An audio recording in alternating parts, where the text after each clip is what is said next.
Ya, como les comenté justo antes de terminar la clase, la ayudantía de hoy es sobre memoria también, igual que la clase, y la única diferencia es que la profe está viendo la parte más cognitiva y neurocientífica de la memoria, y yo voy a hacer el salto ahora hacia la parte más psicoanalítica y la más crítica hacia la parte de, especialmente más que el cognitivismo en sí mismo, sino a la teoría computacional.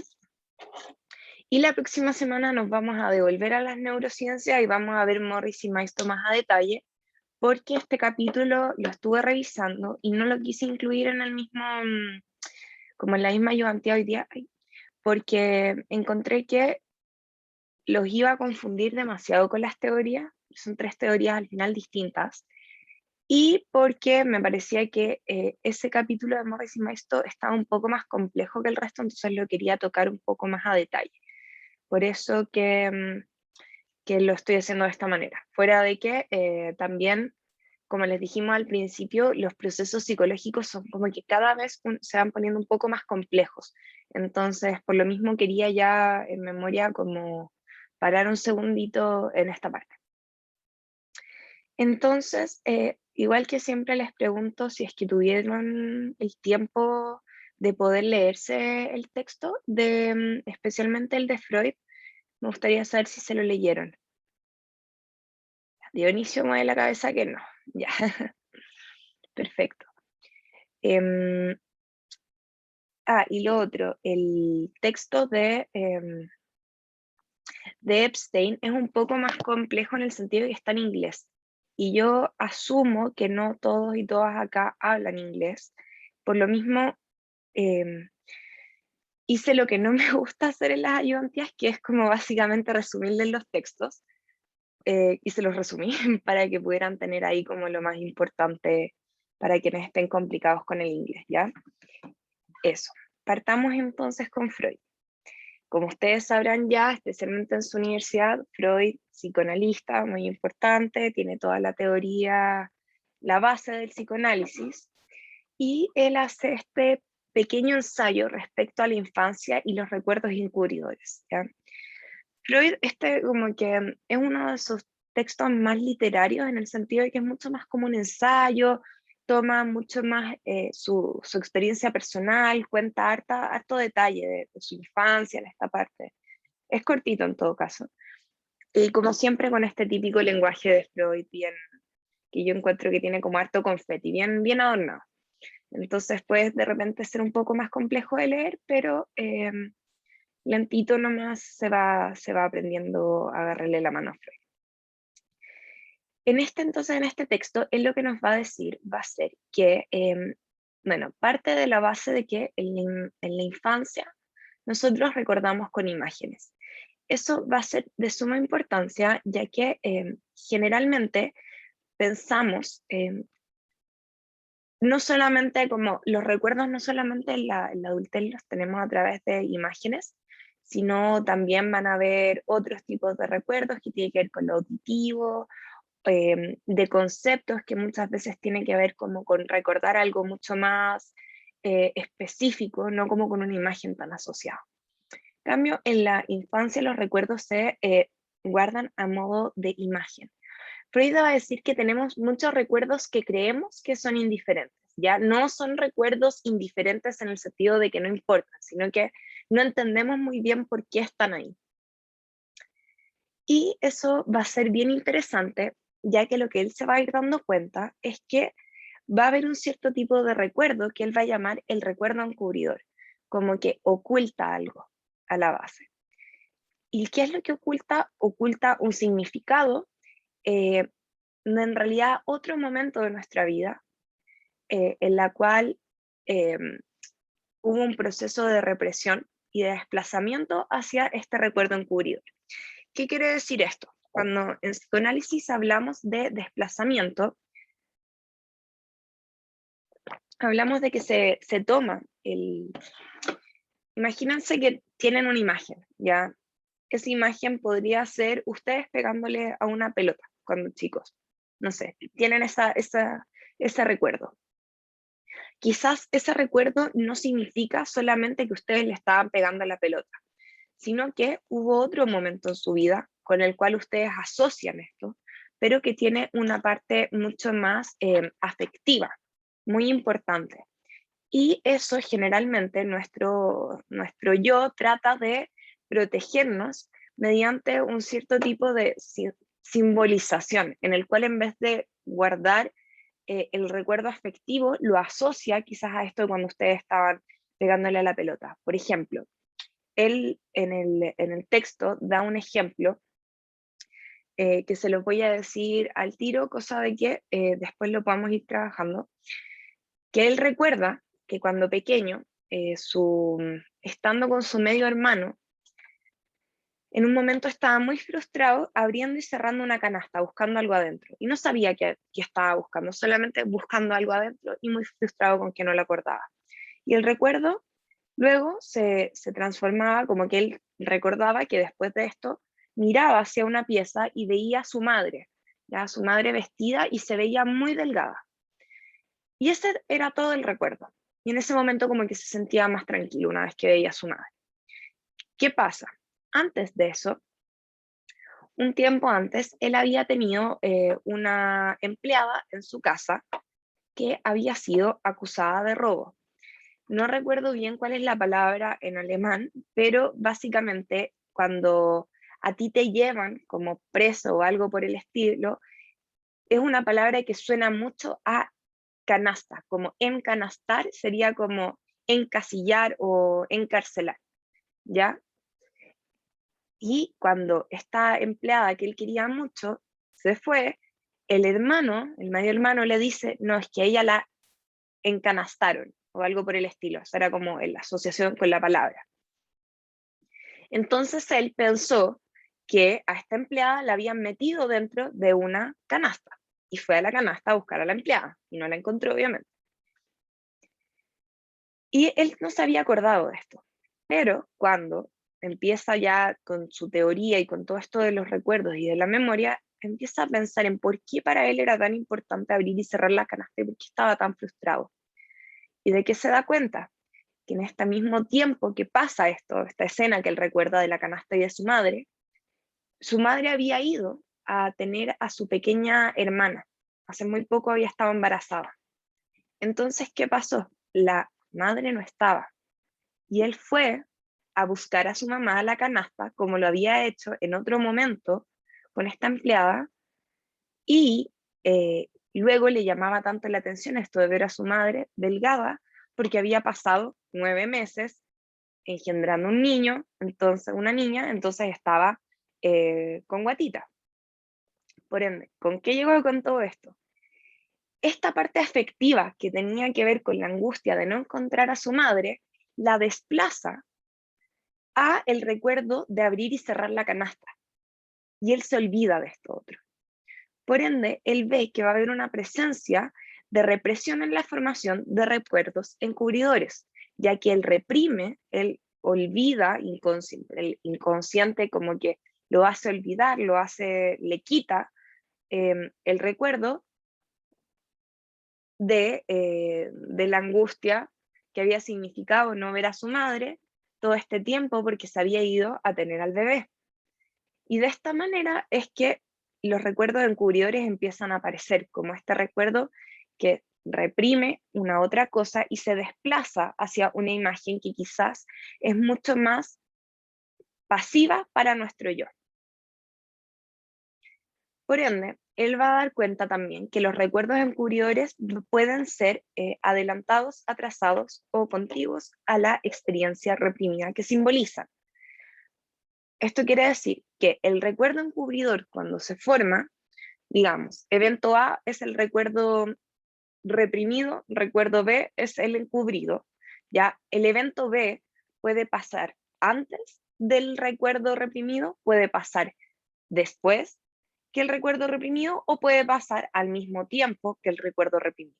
No obstante, en todos estos casos, este recuerdo que es reprimido ha sido desplazado y simbolizado a través del recuerdo que lo encubre. Bueno. Y acá es donde Freud empieza a pensar qué tan atrás somos capaces de recordar. Y yo les pregunto a ustedes, ¿cuándo es su primer recuerdo? ¿Cuándo se acuerdan así más o menos en términos temporales?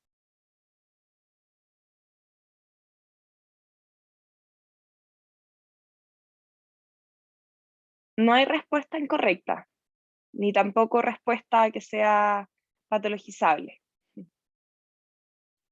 Desde los 6 años, quizás 5, 6 meses, cuando me raparon, wow.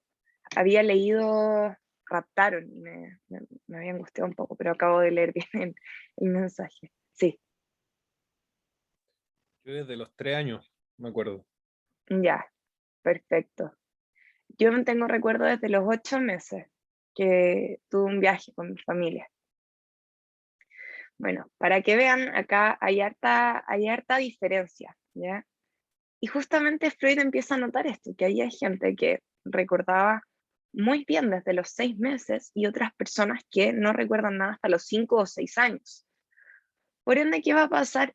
Va a ser que Freud va a empezar a problematizar la idea de la amnesia infantil, no en el sentido de patologizarla ni nada, sino que más bien va a pensar que justamente la gente que no recuerda tan atrás no es que no seamos capaces de recordar, sino más bien que ha habido un proceso represivo y encubrido a lo largo a lo largo de esos años. Entonces, muchas veces para poder acceder a esto reprimido, podemos usar los recuerdos que sí tenemos para poder empezar a acceder ahí, ya que podemos encontrar qué lo simboliza y qué lo desplaza.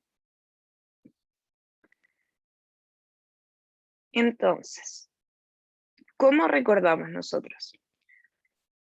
Em, Acá lo que él se da cuenta es que, como les decía, es que nosotros generalmente recordamos a través de imágenes en la infancia. ¿Ya?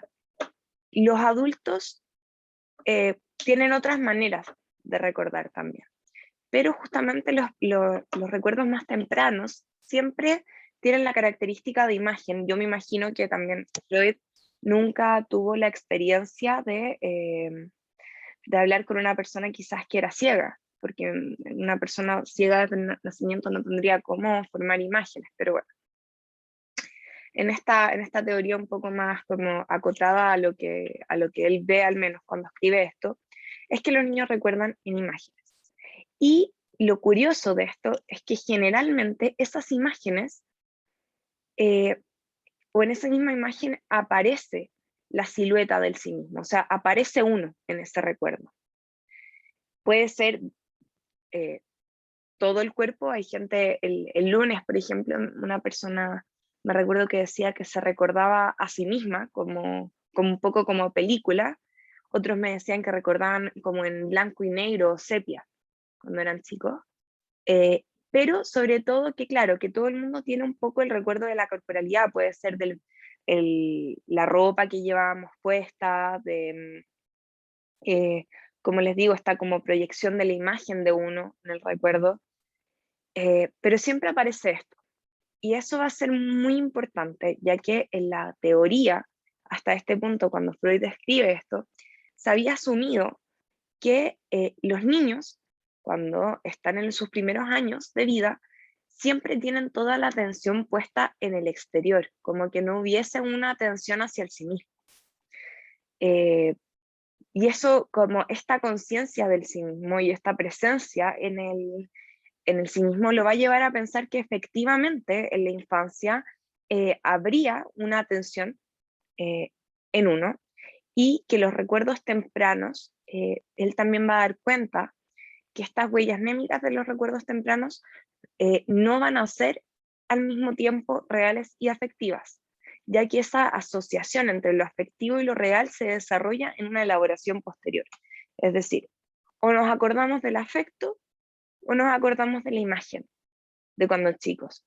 Generalmente esa asociación que podemos hacer hoy en día, como decir, en ese momento me sentía mal o me sentía bien, estaba triste, estaba contento, no lo recordamos directamente en ese momento, no formamos el recuerdo de esa manera, sino más bien se desarrolla a lo largo del tiempo cuando tenemos una concepción más clara del estado mental. Por lo mismo es que él va a empezar a darse cuenta que todo esto de los recuerdos encubridores también va a ser una forma como de poder simbolizar em, el afecto que había detrás. ¿Ya? Yo les doy el ejemplo, si ustedes, no sé, terminan con su pareja, van a poder acordarse perfectamente cómo fue el momento y cómo lo sintieron, pero probablemente cuando recuerdan algo de la infancia pueden asumir cómo se sentían, pero yo al menos no recuerdo la frustración o algo así en mis primeros recuerdos, tengo como más bien la imagen, ¿ya? Y por lo mismo es que en la adultez, a diferencia de la infancia, se van a generar recuerdos que son más abstractos, ya que tenemos recuerdos auditivos, visuales, simbólicos, por ejemplo, como les decía antes, de los conceptos. Ustedes no necesariamente van a recordar la definición de algo mediante una imagen, sino más bien puede ser que solamente como que se les venga a la mente esa definición. Entonces vamos viendo que efectivamente va a haber un avance en cómo se van formando los recuerdos. Y finalmente con este texto, que como les decía es bien cortito, en términos de los recuerdos encubridores, estos se tienen que analizar en el psicoanálisis para encontrar las pistas que nos pueden llevar a una elaboración simbólica. Si ustedes, por ejemplo, tienen un paciente el día de mañana, que les dice que recuerdan cuando chicos, no sé, que estaban corriendo por un pasto recogiendo, no sé, flores, no se puede dejar ahí nada más, sino más bien entender como, ok, ¿y qué significaban para ti las flores? ¿De qué color eran las flores? Y ir indagando de esta manera para ver si es que efectivamente este recuerdo más bien es solamente una pista para encontrar en el análisis lo simbólico y lo reprimido o el desplazamiento del afectivo en este recuerdo encubridor. Eso sería este texto, como les decía, es cortito. El resto del texto son más ejemplos que él da, tanto de él como de pacientes que ve. Por ende les pregunto, en términos teóricos, ¿les queda claro?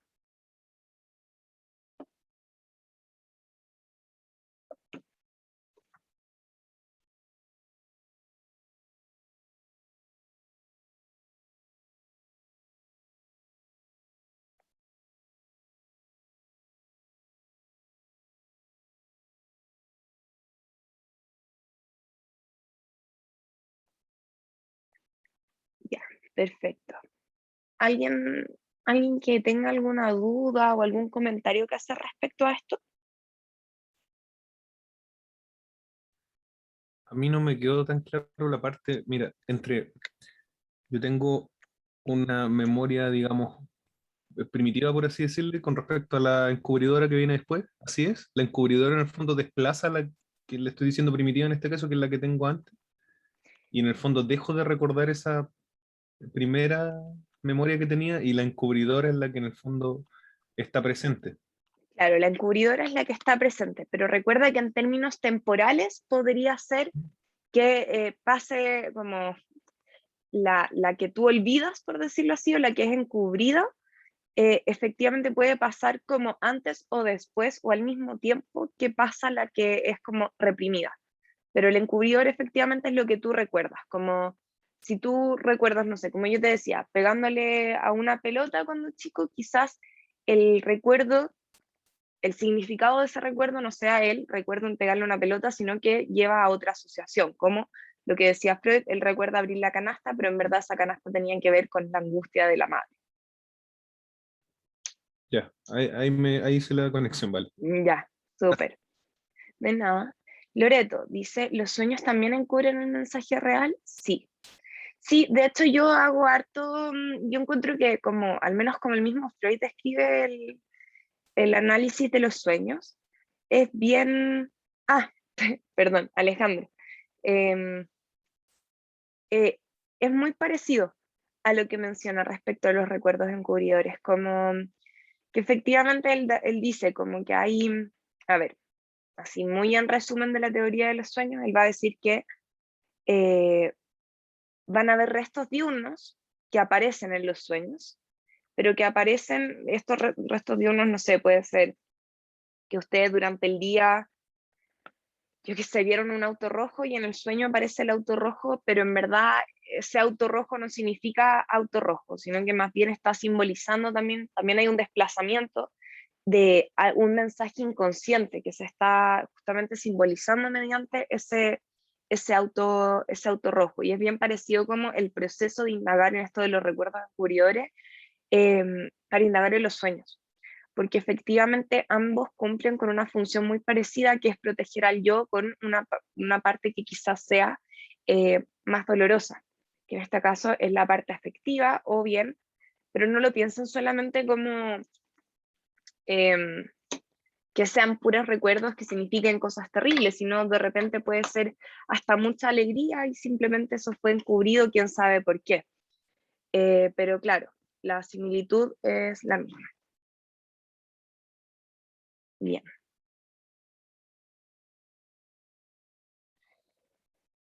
Ahora, el segundo texto es el que les comentaba, que es de Robert Epstein, que se llama The Empty Brain, o El cerebro vacío.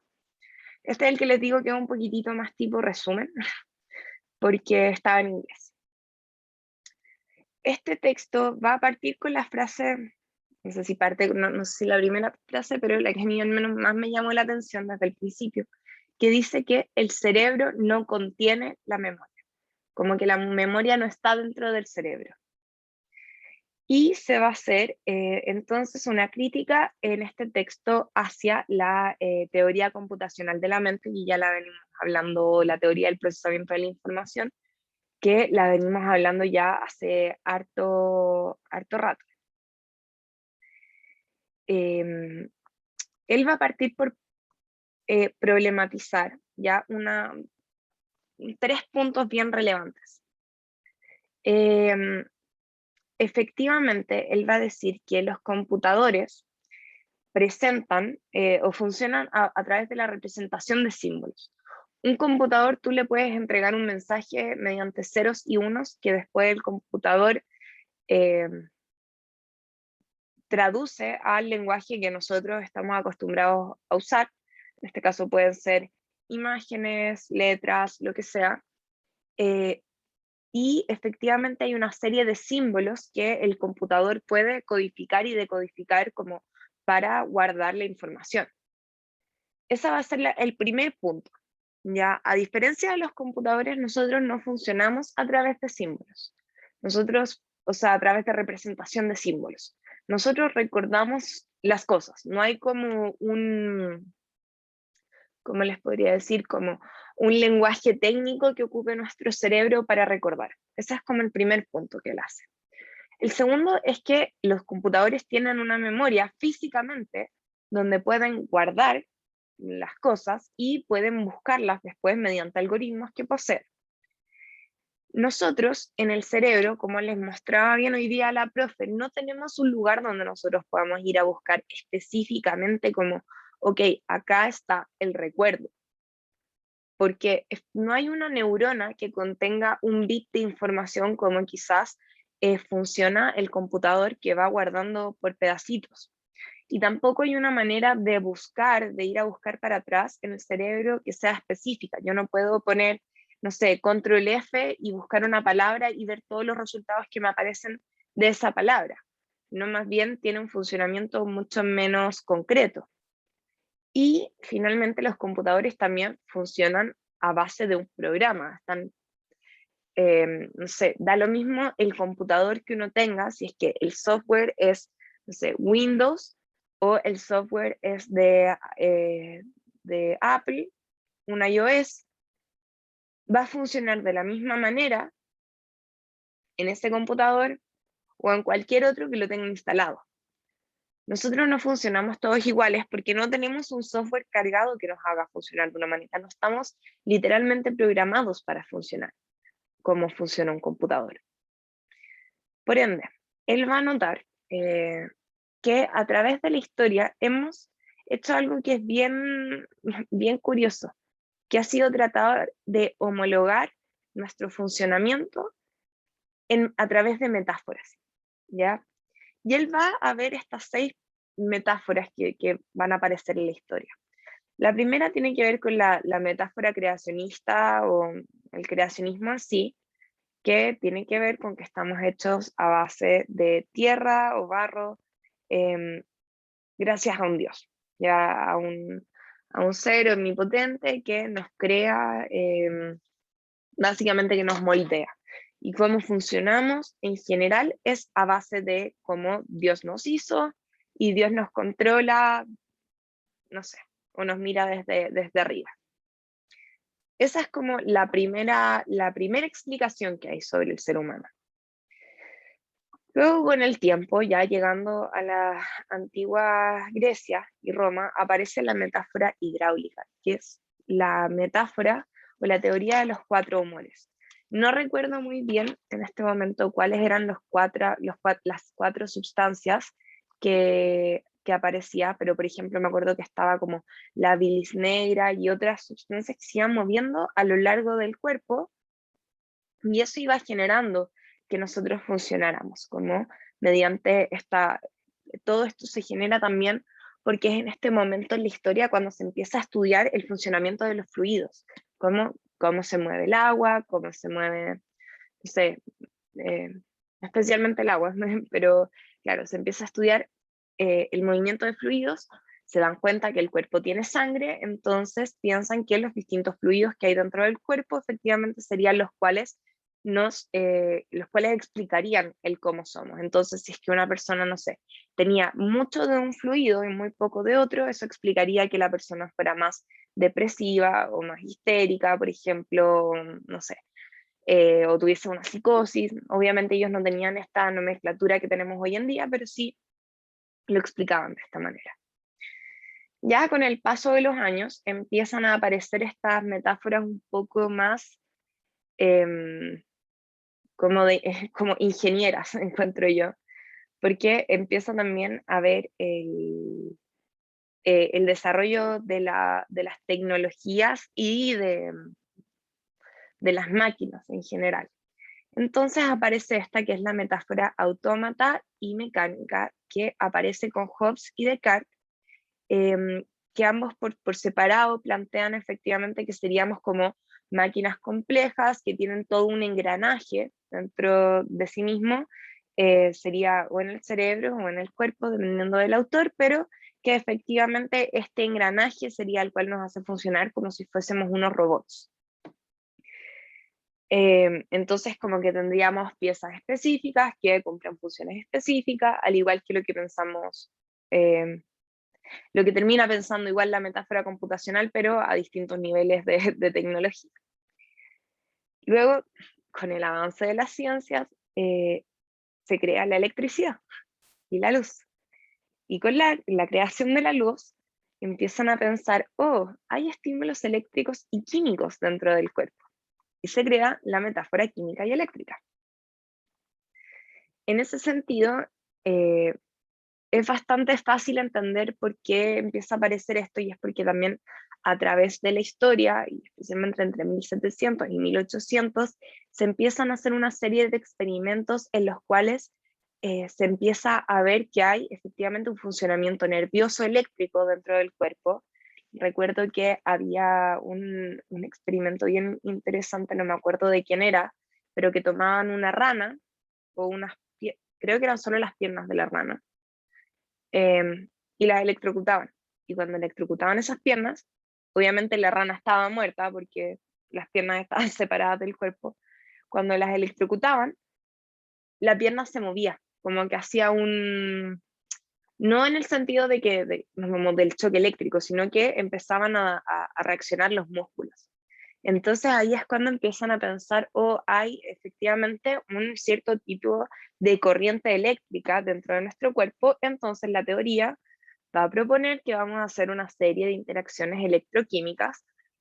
A mí me parece bien interesante esta teoría porque se asemeja bastante a lo que explica luego la neurociencia respecto al funcionamiento del sistema nervioso central y de las hormonas y los neurotransmisores, que sería la parte más química. Sin embargo, igual todavía no estábamos hablando ni de sistema nervioso ni de hormonas, entonces no sería tampoco lo mismo, pero van más o menos como por el mismo lado, que tiene que ver con la transmisión de la información a su centro, de la neurociencia. Luego llegamos a que se inventa el telegrama, que yo encuentro que este ya es el más parecido a la metáfora computacional, porque nuevamente va a ser sobre la transmisión de la información mediante símbolos, los cuales en vez de ser programados, son a través del código Morse. Entonces había un significado, se transformaba en código, ese código se enviaba, se traducía y se volvía un mensaje nuevamente. Y se pensaba que dentro del cuerpo efectivamente funcionábamos de esa manera. Y finalmente aparece ya la metáfora computacional, que va a ser la más dominante en las ciencias cognitivas, que básicamente somos como un computador que procesa información en el cual hay un input o una cosita por donde uno le mete información.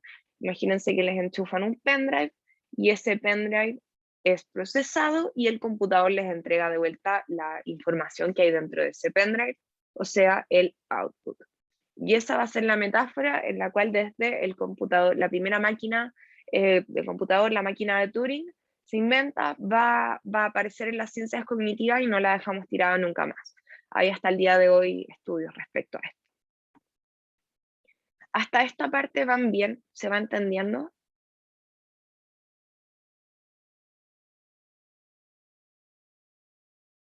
Ya, genial. Entonces, como les decía, van a haber dos premisas de la teoría computacional que, si bien son verdaderas, la conclusión es falsa, porque no necesariamente uno puede relacionar dos cosas de esta manera, pero fue lo que se hizo y lo que el autor justamente va a criticar mucho. Y va a decir, la primera premisa fue, todos los computadores son capaces de comportarse de forma inteligente. Efectivamente, todo computador es capaz de comportarse de forma inteligente, no necesariamente la misma inteligencia que poseemos nosotros, no de la misma manera, pero sí procesan la información y son respuestas de que si te dan un mensaje A, te pueden lanzar el mensaje B. Entonces, efectivamente, son capaces de comportarse de forma inteligente. Hasta acá todo bien. Luego, la premisa número 2 es que todos los computadores son procesadores de información. Eso también es correcto. Todo computador está hecho a base del procesamiento de un código y de la información para convertir el input en un output. Eso también es verdad. El problema viene acá. El problema es cuando, como les pongo acá, es falseable por cualquier ciencia, decir que toda entidad que es capaz de comportarse de forma inteligente es un procesador de información. Porque acá lo que estamos haciendo es unir dos premisas y sacar una conclusión, como abstraerla a algo mucho más complejo que tiene que ver con englobar en toda entidad. No toda entidad inteligente necesariamente tiene que ser un procesador de información. Y ese va a ser como el punto clave acá para empezar a debatir en contra de esta teoría, a partir de la base de que no porque seamos inteligentes, nuestra inteligencia funciona en base al procesamiento de información como lo haría un computador. ¿Y él cómo empieza con esta idea? Él nos presenta esta imagen y cuenta que le dice a un estudiante, o que hacía hasta, creo que lo hacía como seguido este ejercicio, en el cual le dice a su estudiante o a sus estudiantes, dibujen el billete de $1, como ustedes lo recuerdan, no pueden mirarlo. ¿Cuál fue el resultado? Este. Luego, tapa esta imagen y le dice, este es el billete de $1, y les pasa $1, dibújelo. Y el resultado, esta persona, un artista bien talentoso claramente, le entrega de vuelta esto, el segundo. Si yo les digo a ustedes, dibujen 1.000 pesos, no lo tienen que hacer. ¿Alguien de acá, quién me puede describir un billete de 1.000? ¿Qué tiene?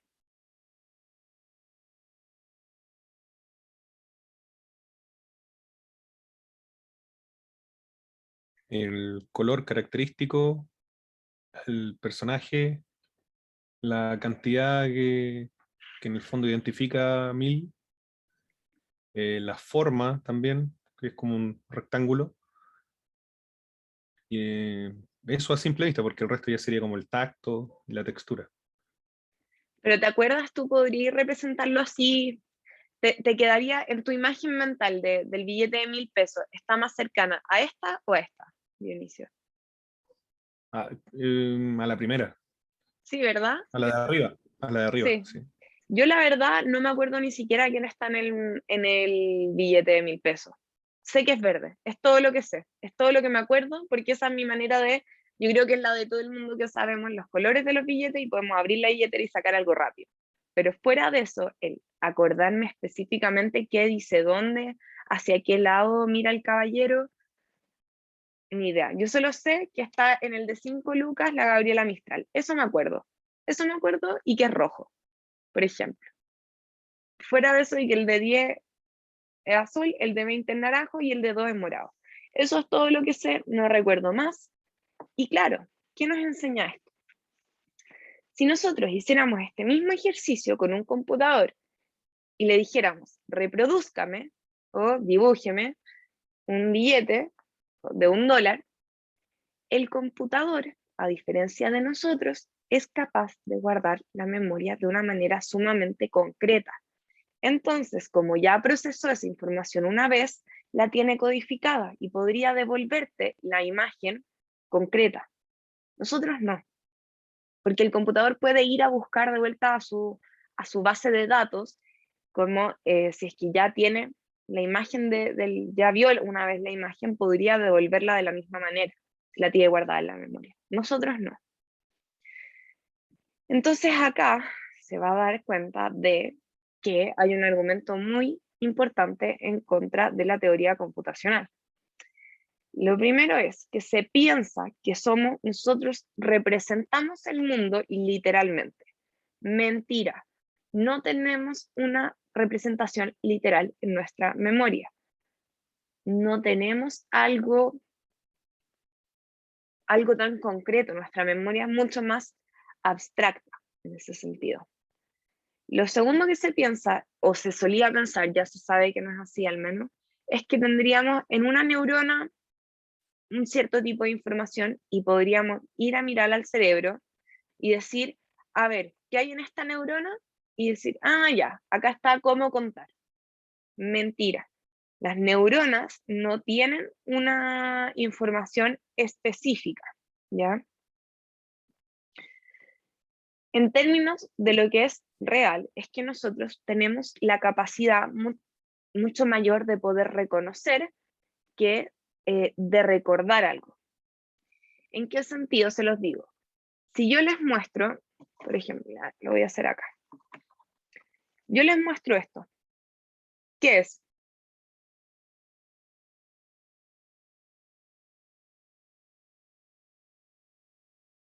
Coca-Cola. Perfecto. La Lorena sí, no tuvo que ver ni la marca, la etiqueta, vio un conchito de bebida, la tapa negra, perfecto, dice la Virginia, es que es sin azúcar, exacto.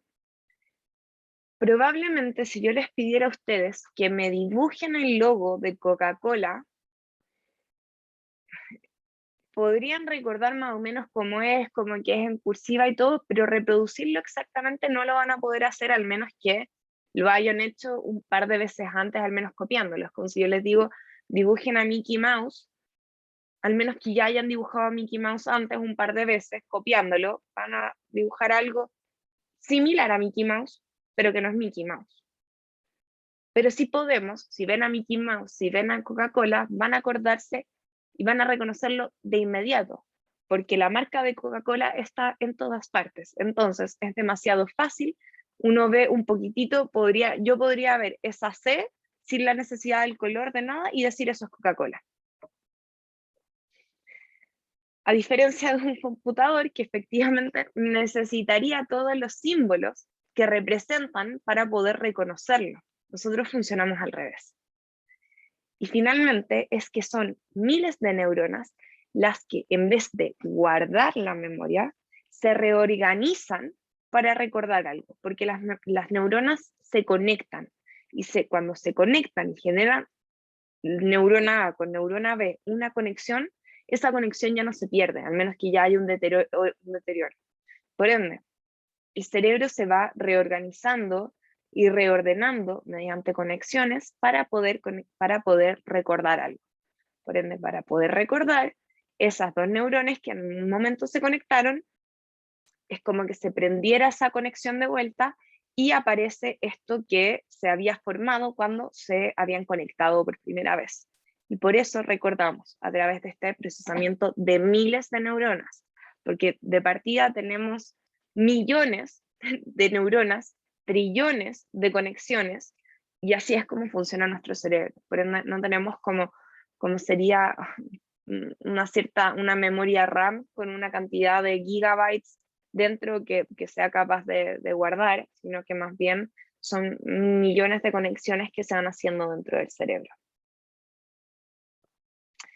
Por ende, a partir de esto, nos damos cuenta de que, en primer lugar, estamos cargados por miles y millones de experiencias de todas nuestras vidas, las cuales se van formando cuando observamos lo que sucede.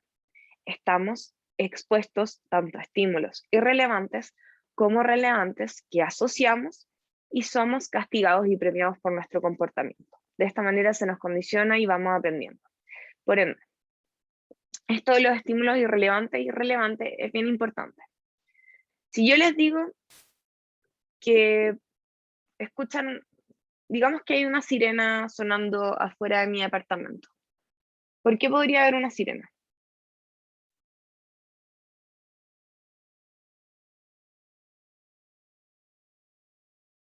¿Cuándo suena una sirena? ¿Qué se imaginan? Un Accidente. incendio. Incendio, accidente, perfecto. Entonces uno pensaría que hay o carabineros o bomberos, o ambulancias, ¿verdad? Como las tres cosas que aparecen. No siempre que haya una sirena va a haber una ambulancia, un bombero o un carabinero. Pero ese estímulo irrelevante lo asociamos inmediatamente a algo relevante, que sería en este caso el recuerdo que tenemos de la presencia de una de esas tres entidades. Y vamos aprendiendo, y esto se va generando porque el aprendizaje, si bien, como iban viendo hoy día, tenemos este paso de la memoria en el cual tenemos que repetir para recordar, muchas veces el premio no es tan directo como que te digan felicitaciones, ten un dulce, pero sí uno tiene una ganancia cuando logra recordar algo, una ganancia propia. Por ende, estamos constantemente premiándonos o castigándonos a nosotros mismos, no necesitamos de alguien externo para hacerlo, para terminar recordando y generando estas conexiones dentro del cerebro. Entonces, lo que va a proponer el caballero acá es que el cerebro no guarda información, sino que más bien este cambia y se va reorganizando para generar una memoria a través de la interacción de la gente, o sea, de la persona, con su medio. Él va a hablarnos de la teoría corporeizada, me parece que yo ya les había comentado de esto, que tiene que ver con la cognición, específicamente con el hecho de que nosotros vamos aprendiendo del medio, nuestro cuerpo se conecta con ese medio y va generando y va empezando a concebir su medio. Y es así también como nosotros empezaríamos a generar esta reorganización de la información en nuestro cerebro y estos cambios en las conexiones. Y acá va a aparecer lo más importante entonces, porque esta propuesta va a suponer tres cosas que rompen con todo lo que se había pensado y todas las oportunidades que nos daba la metáfora computacional. La primera es que es imposible replicar la memoria. Es imposible, porque somos únicos, ¿ya?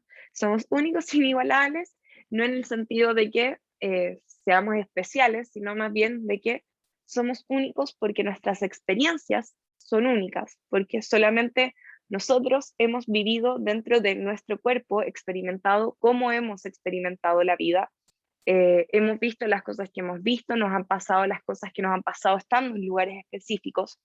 Por ende, la idea de la inmortalidad, así como de que podríamos descargar todo en un software y decir, ok, pasamos todo nuestro conocimiento a un computador, ahora somos cyborgs y nos mantenemos vivos en el ciberespacio, no. Él nos dice como esto es imposible. La segunda, no tenemos cómo generar un banco de memoria, porque no tenemos bancos de memorias en nuestro cerebro, no tenemos un almacenamiento ni representaciones específicas. Yo no puedo ir, ponerte, no sé, un electroencefalograma y decir, ah, mira, ahora lo sé, esta persona tiene todos estos recuerdos, se los voy a robar porque están en este y este y este lugar. No.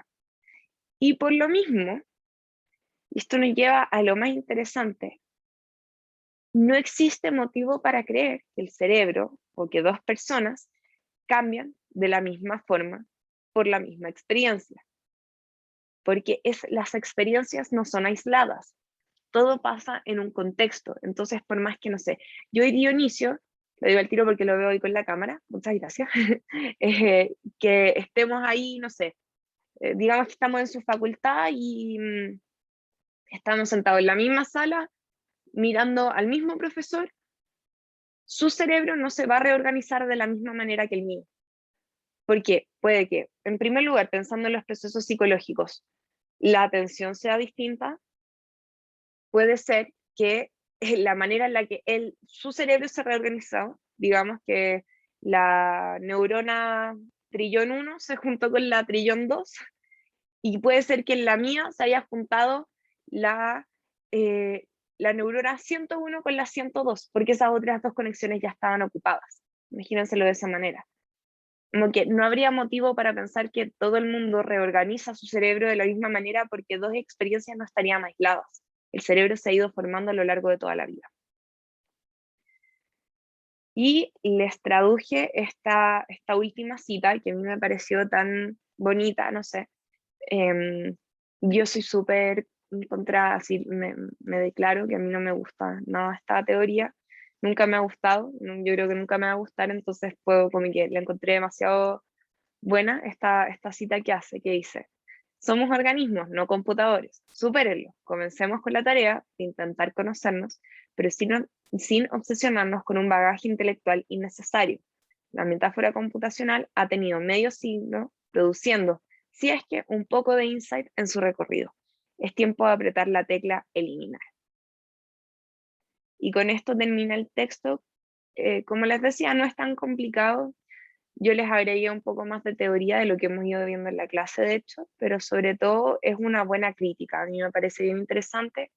De hecho, está escrito en un lenguaje bien coloquial, es como en verdad como no un artículo académico, es como el artículo de una revista, entonces no académica, entonces es como bien facilito, o sea, el que se maneje con un inglés básico, yo creo que teniendo al menos el Google Translator al lado podría echarle una mirada, sobre todo porque él ocupa un lenguaje así bien coloquial, es poco técnico para hablar las cosas, lo dice más así como lo pone acá. Entonces, eso en verdad es este texto. No sé si tienen más preguntas o consultas, porque si no estaríamos en verdad con esta ayudantía. Era más cortita que otras.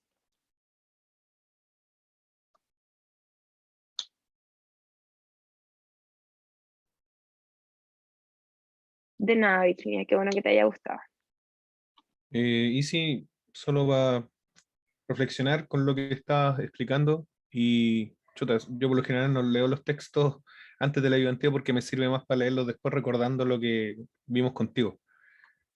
Eh, chuta, con la metáfora del computador sí, yo también tenía muchos reparos y quizás no sé cómo expresarlo bien, pero creo que algo que le faltaría mucho a un sistema computacional versus lo nuestro en cuanto a la memoria y es lo que viene después, por la toma de decisiones y que después del análisis de información nosotros generamos conocimiento y con ese conocimiento podemos generar inteligencia, que es la toma de decisiones, por ejemplo, estoy pensando así en términos un poco económicos Claro. o, criminalístico. Cuando uno dice, ya tengo estos vínculos, estas variables se unen, entonces tengo conocimiento, entonces ¿qué voy a hacer con eso? Hago aquello.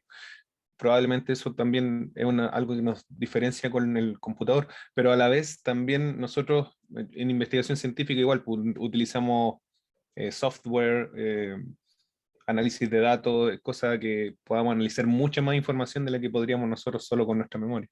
Entonces, Claro. creo que ese último paso, y pensando también en lo que sería la estructura de un paper, que claro, viene todo lo que es el análisis, ¿verdad? Una matriz, por ejemplo, de datos, y después que viene discusión, conclusiones, eso ya es algo que es como netamente nuestro. Claro, sí, toda la razón y me gusta mucho esa metáfora, o sea, como esa asociación que hacís con un paper, porque claro, como que el computador a fin de cuentas te puede fácilmente, claro, calcula mucho más rápido que nosotros, puede buscar la información y ser mucho más concreto en traerla también hacia nosotros. El tema que yo pienso y que es el problema con esta idea como de poder replicar como inteligencia artificial jamás va a ser como la nuestra en primer lugar porque la inteligencia artificial igual es programada, entonces es súper exacta. Y porque no tiene esta idea, yo pienso, no sé cómo se podría, como me parece extraño la idea de programar algo para que sea como un humano, pero sobre todo que no tiene esta capacidad, como tú dices, de la reflexión, porque en realidad, claro, podríamos programarla para reflexionar, pero esta cosa como que tiene la mente de que nos tira, no sé, po, recuerdos y cosas nada que ver, quizás con un tema, pero que sí se pueden asociar y que uno termina, no sé, recordando, no sé si tú estás ahí analizando, por ejemplo, temas de, eh, yo ahora estoy investigando sobre la bipolaridad, entonces digamos, bipolaridad y recordar algo que tenga que ver más bien con algo social, que no tenga ninguna palabra en común. Igual yo esa teoría social podría bajarla para analizar lo bipolar. En cambio, el computador necesita de que sí o sí haya una asociación que sea clara, que sea como, ok, que en alguna parte diga teoría social para poder buscar en la teoría social. Entonces yo creo que ese es el tema, como muy interesante.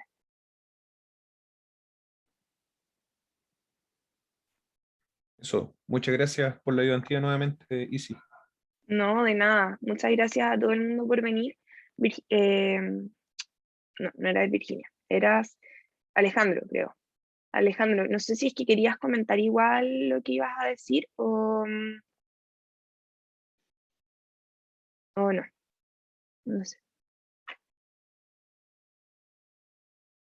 Igual me gusta harto que se generen estas discusiones, así que si quieren comentarlo, igual, denle nomás.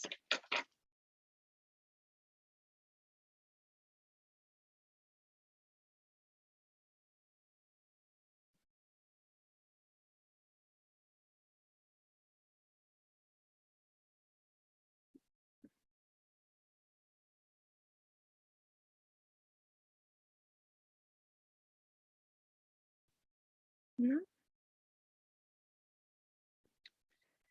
Bueno, si nadie más quiere decir nada respecto al tema, voy a empezar a parar de grabar.